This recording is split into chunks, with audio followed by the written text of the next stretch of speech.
Hi friends, Ashley Berges here today, and today I want to talk about boundaries and having self-respect. And joining me here in studio is Will Turner. Will is a good friend of mine, and I feel that he's like a liaison between the straight community and the LGBT community. And I think it's interesting that we're going to have this conversation today about boundaries and self-respect because it applies to everyone, okay? It's not a straight thing, it's not a gay thing.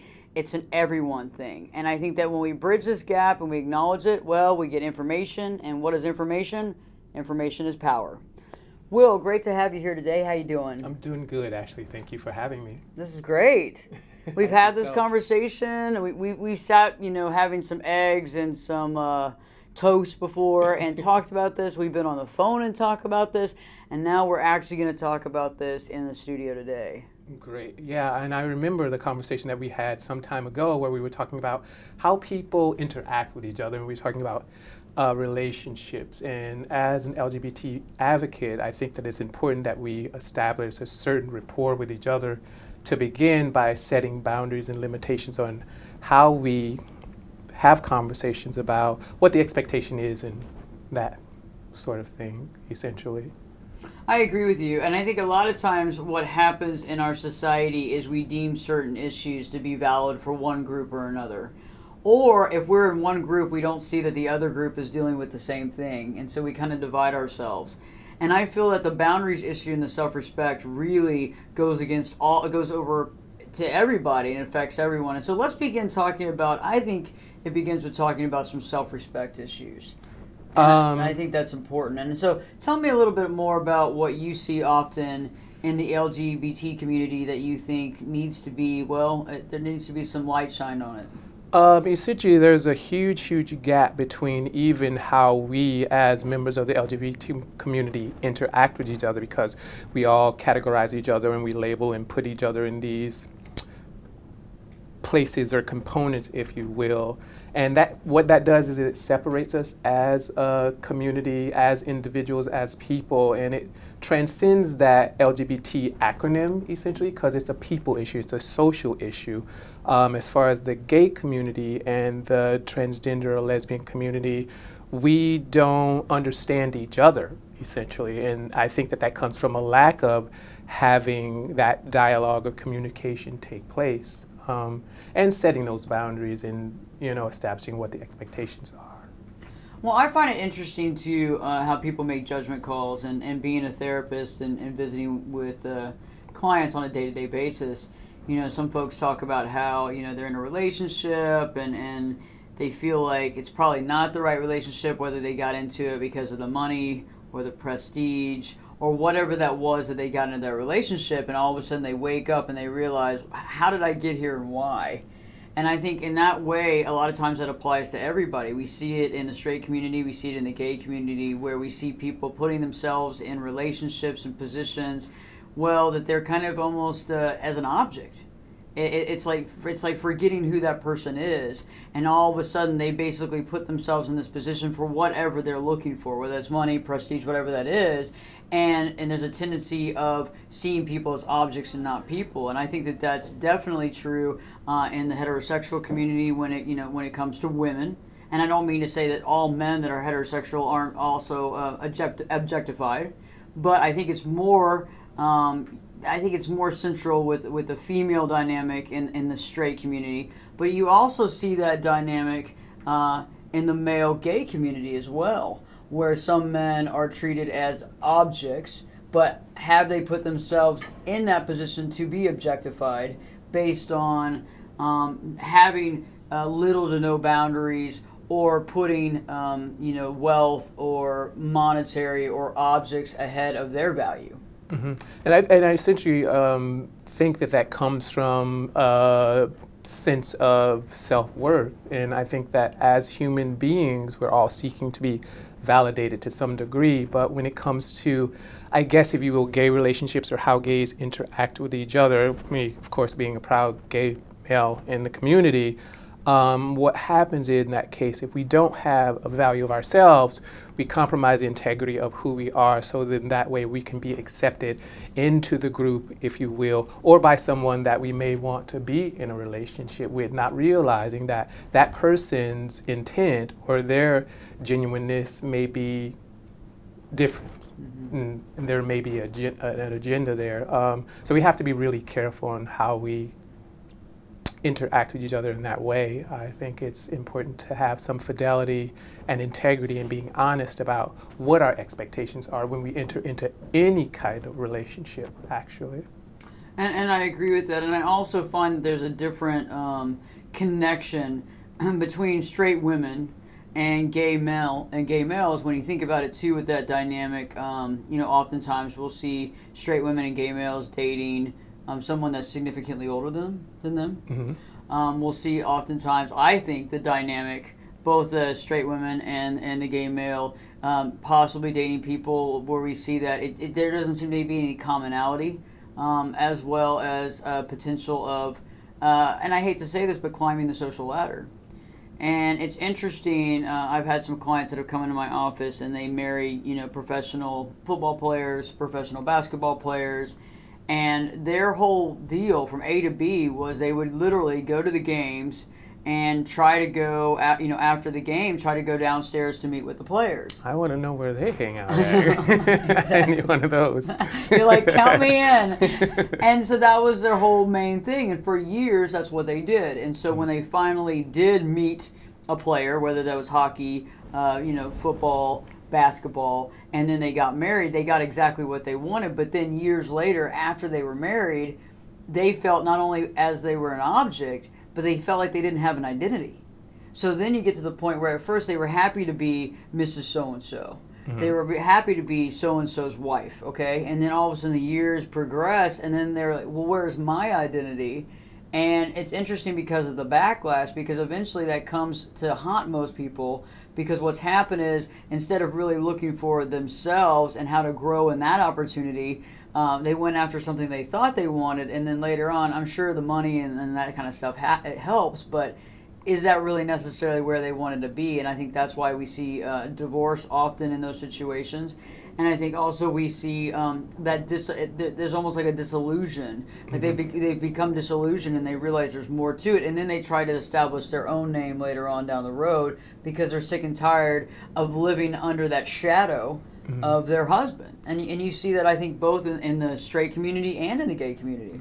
Yeah, and I think essentially, first of all, gay men are just like straight women for the most part, because and I say that jokingly, but we're more in tune with our emotions in that regard. And anytime that we make ourselves emotionally vulnerable to be in a relationship where you were talking about where women go into these places or wherever they may be, because there's a status that's happening. They're seeking something beyond what a true relationship is, and the value there is monetary. It's not emotional.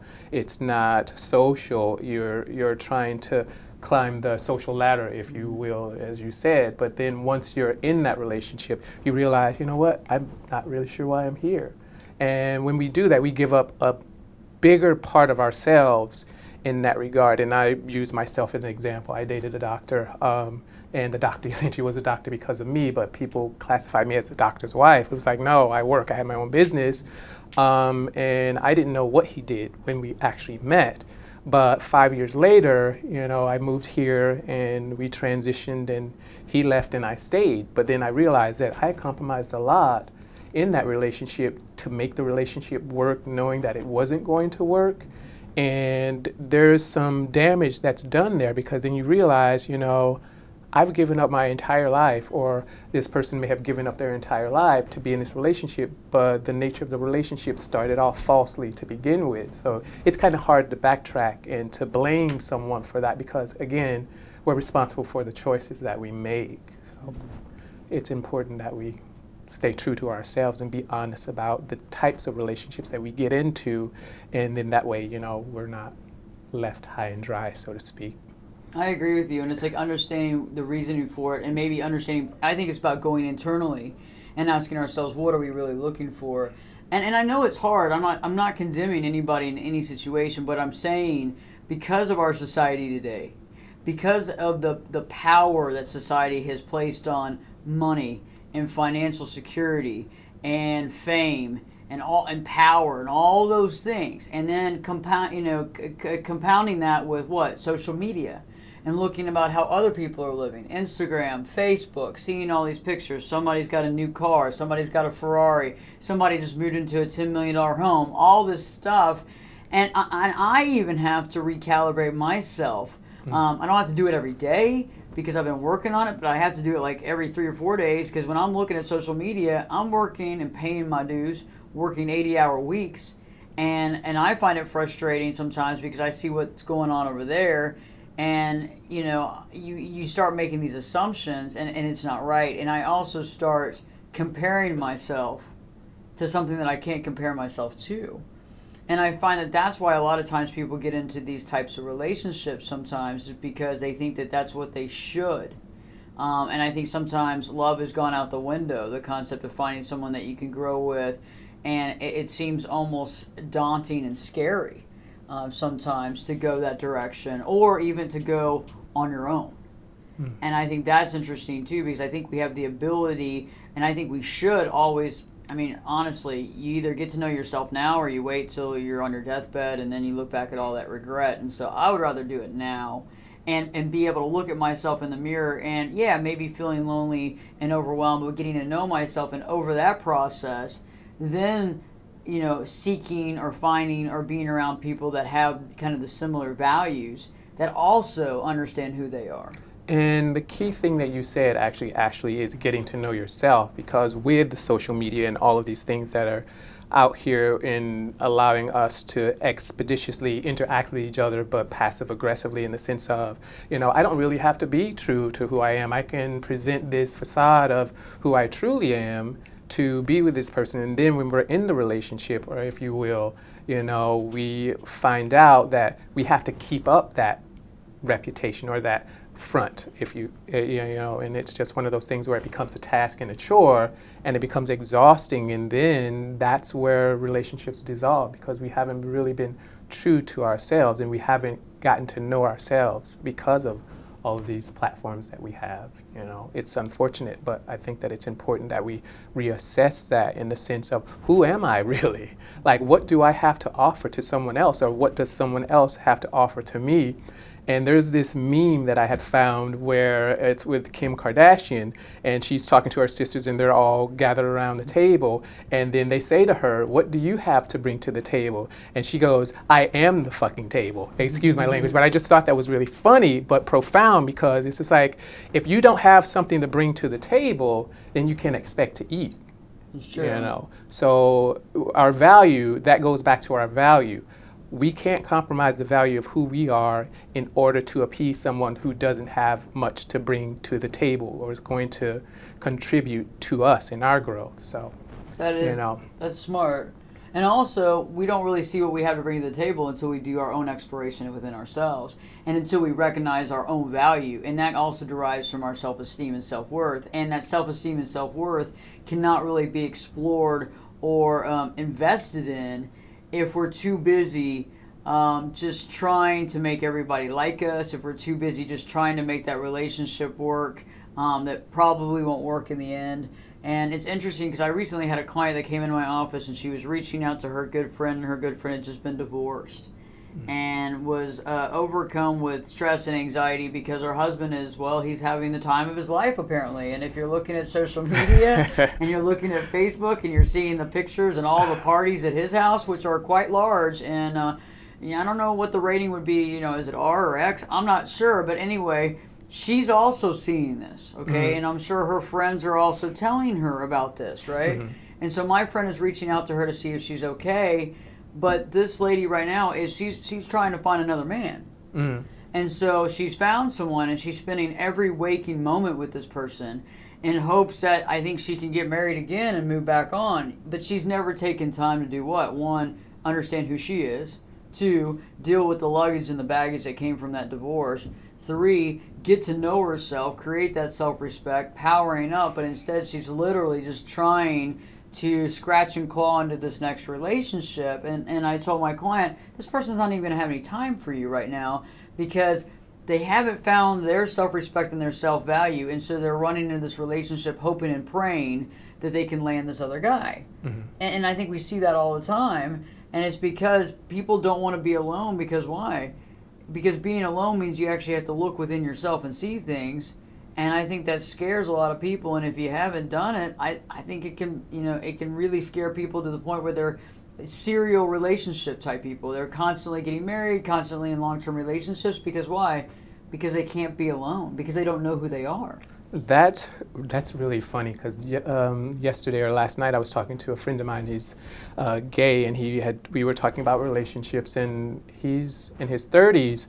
And I asked him, it's like, so what's next for you? And he honestly said, I don't really know. I've never been single before. He started dating when he was 16, and it's that serial dating thing where he was jumped from one relationship to the next and to the next. And then I asked him, why did he think that was? And he honestly said, because I was afraid of being alone. And I think that that's a detriment to us as human beings when we aren't able to navigate our way through our own lives without someone helping us. Because when that help is not there and we've never been able to do that before, then it becomes a disaster for us emotionally and socially, because now we don't know how to interact, or we don't know, how to establish real, honest, long-term relationships because of that. So it's a detriment to us all around. That's so true. And also another takeaway from that is when we are always looking to somebody to make us happy, and we haven't figured out how to make ourselves happy. And I had to go through a process, and the reason why I wrote the 10-day challenge to live your true life is because I literally took off a year. This was a long time ago, okay, but I took off a year after a really failed relationship. And I spent a time by myself, and I got to know who I am and what makes me tick. And yes, in the very beginning, I didn't want to do it. In the very beginning, I was holding onto my phone like grim death. I thought, God bless, just somebody call me so I can get the hell out of this house. I can't do this anymore. Oh my God. And I started freaking out. But then eventually, over time, I would make my own dinner, watch a movie, and I actually did things for myself, like that I would do if I was dating somebody, right? And then eventually it got to the point where I couldn't find my phone. Like I would leave the phone somewhere in the house when I got home from work. I wouldn't even know where it was because I didn't really care. And that's when I realized, it was about 6 months in, I go, okay, now I'm actually getting to know myself. And it was powerful. And so I know that y'all are saying, well, that doesn't sound that bad, but it does sound that bad. I'm telling you, you got to take the hit sometime. And when I did it, it was profound, because I began to realize the things that I love, the things that I can't stand, the things that I will not accept in my life, the things that I will not lower my standards for. And I realized that I can only get a good of another person that's as good as me, if that makes sense. So as good as I am, like as solid as I am, and how I've worked on myself, depending on that level is what I'm going to get. So I can't get somebody that's like, if I haven't worked on myself, it's not like I could get like a yogi or something. I couldn't get like, somebody that's profoundly a meditational guru that knows who they are and is like, really connected with the earth and the soul, if I don't know myself. Right. I can only look and find what I have within me and what I see within me. Yeah, in the process to emotional healing is a painful one, but it's essentially necessary in order for us to reclaim our lives. And it's so funny because we always have these similar scenarios, and when we have these stories, and I don't know if I told you this, but the way that I ended with my ex was that he just decided that he didn't want to be in a relationship. There was no explanation, there was no closure. And jumping ahead 5 years later, after he departed, I was still harboring that kind of, I won't say bitterness, but there was this unanswered question. There was always no closure. And my niece said something very profound to me. She said, well, if you're seeking closure to come from the person that just abandoned your relationship, that's never going to come. And he moved away to Miami, and I was there a couple of weeks ago over the summer, and I was at Equinox, and of all people that I would run into, it was him. Wow. He was at the gym, and I was thinking in my head, not bitter, but I was just like, do I say something to him? It was no animosity. So I walked up to him jokingly and say, hey, well, how are you? I say, I guess they let anyone work out at Equinox. And he just rolled his eyes, and he walked away. And wow. I tell that story because now, looking back on it, we talk about people who come into our lives and the value of our self-worth. I wasn't angry at him. I was mad at myself because I made a choice to be in a relationship with this person who essentially was, I guess, in a sense, not sure about who he was. And that was the closure that I needed, because now I'm able to move on and heal from that process and share this story, because that's actually a true story. And I never felt more relieved. I thought initially I just wanted to grab him and throw him on the ground and punch him in the face, but we're not violent individuals. But the thing that stuck with me is that if this is the type of person that can just simply walk away from your relationship, you dodged a bullet. You know, it took 5 years, but it's that process of being acknowledged in the sense of, okay, this person may or may not have cared for you in the way that you had wanted or expected, probably in his own way. But at the end of the day, it's about what we're willing to accept, you know, and I was willing to accept that, so I couldn't blame him. It was my fault. I made the choice, you know, so in that came that healing, as painful as it was. Wow, that is pretty painful. I mean, but you know what? It was amazing what came out of it. Because that was your closure. Because you realize that you two are really not on the same planet, you know, and what you value, you would have handled that so much different had the tables been turned. Of course, absolutely. And it really showed his inability to communicate, as well as maybe a little bit of shallowness and some other deeper issues that are harbored there. Yeah, but when we go back to that self-worth or self-value, it's not like I have low self-esteem or devalue myself. It's like some of us, like you or me, we're nurturers by nature, so we go above and beyond to help our friends, to make sure that our friends are okay and they're happy and they're healthy. But at the end of the day, there's a sacrifice still made there, because who do we go to when we need someone? We can't, because all of the world comes to us. Right. But it goes back to that self-preservation in the sense of our emotions and keeping that grounding to say, this is who I am, this is what I stand for, and not making any compromises in order to appease someone because we want them to be our friends or we want them to stay with us in a relationship. No, if you have to do that, that's too much work, and you've already given up too much of yourself because it doesn't come from a genuine place. True. Very true. And I think that story is profound too. I mean, and I really appreciate you sharing that, because I think a lot of times, you know, when we're given the opportunity to have that closure, no matter how you envisioned it to be, you know, it's just the way it has to be. And I think that was profound, because that was hey, you know, Will, you've already moved on, you know, and you're ready for something new and improved in your life, and you've already become so close with yourself and understanding yourself. And I think that's what we want to impart today in this video. You know, before we sum it up, is the fact that, you know, really taking some time to respect yourself, to find those things within you that are powerful, to, if you have to write them down, the things that you respect about yourself, the things that you love about yourself, and also on another piece of paper, the things that you think are flawed perhaps in your life, and actually working to change what you consider flaws. But also maybe doing a deeper dive and saying, you know, what are some of the things that I'm really hard on myself with? What are the things that I really put myself down? And do I really believe this? Or is this something that was taught to me when I was a child? Or was this something that was told to me by my parents when I was young and in formative years? Or in a toxic love relationship? Or several toxic love relationships? And to really begin to take that shell, because when it comes down to it, I believe one thing, and I don't know if you agree with me, but I really thought about this. It's not about people changing. So I used to say people always change, but I don't think that's the case. I think we are born essentially amazing. But as we grow in our environment and our family and the toxic relationships, we create these different shells and these different layers of negativity, resentment, pain, all those types of things. And so when we get to a certain point, it's not that we're changing in therapy or changing as we get to know ourselves. It's actually that we're taking the shackles and we're removing all these different fake, negative, toxic layers that have been put on us or we've gathered for ourselves. And we're going back to that innocent, perfect individual that we were. So are we changing? Kind of. But really, we're changing back to who we were before people were involved in the manipulation factor for us not to see our value. And I think that being on your own sometimes, no matter how scary it might feel, is one of the most powerful places to be, because you can go within yourself to find that value and that centeredness and not look to somebody else, because when we look to other people, when they're gone, so does our strength go. When they go, so does our happiness go. But we have to have that strength and happiness within ourselves, because otherwise we have an empty life.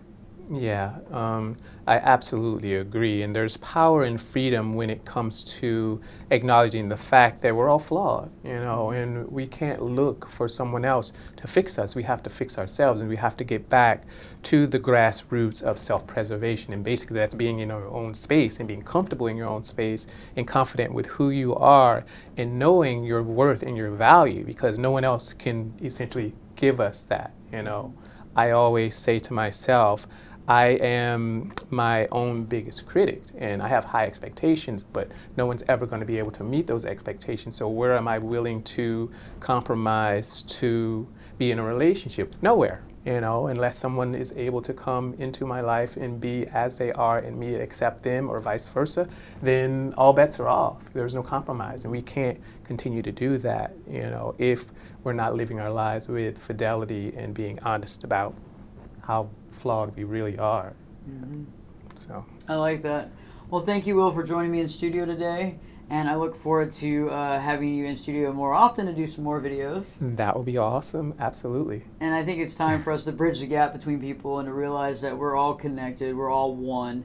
And I've talked about this on this channel before, and I just want to have more supportive content that really reflects that, because this isn't limited content. This is for everybody. This is an open arms atmosphere. This is a very trustworthy and safe place to be. And so if there are any questions or thoughts that you have about this video, please post those in the comment section below this. And if you haven't already, please subscribe to the channel.